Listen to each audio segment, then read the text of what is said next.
Hey there, AmyK here.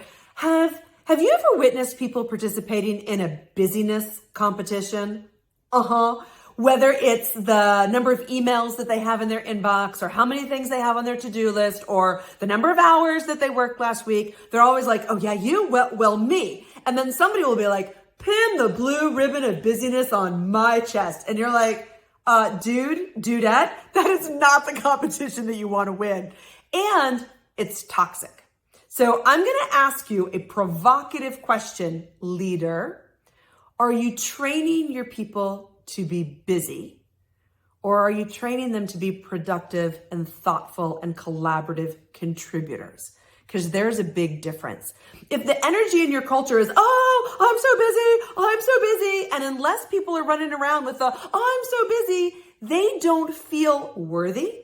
They don't feel significant. They wonder if they're going to be questioned about their contribution or their role. And then here's the other cost of it. You've got people then who are like, hey, I genuinely need help. And people are like, oh, I'm too busy. And it happens at home too. You'll go to your kids and they'll be like, oh, I would. But I'm too busy. I'm really too busy, mom and dad. Or even worse, I've had this theme lately with my coaching clients. Not a good one, by the way, where they're like, yeah, we've had such busy days that when we crawl into bed, we're too exhausted to talk. We're too exhausted for intimacy. And yet they're like, we somehow have 30 or 45 minutes left in us to scroll through our phones. Can you relate?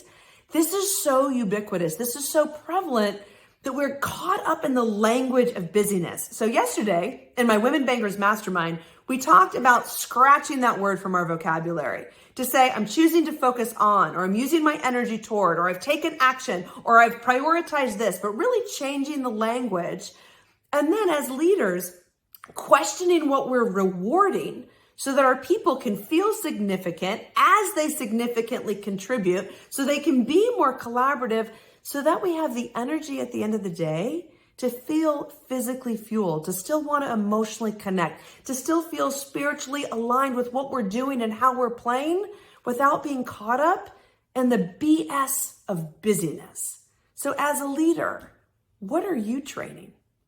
From my heart to yours, hugs.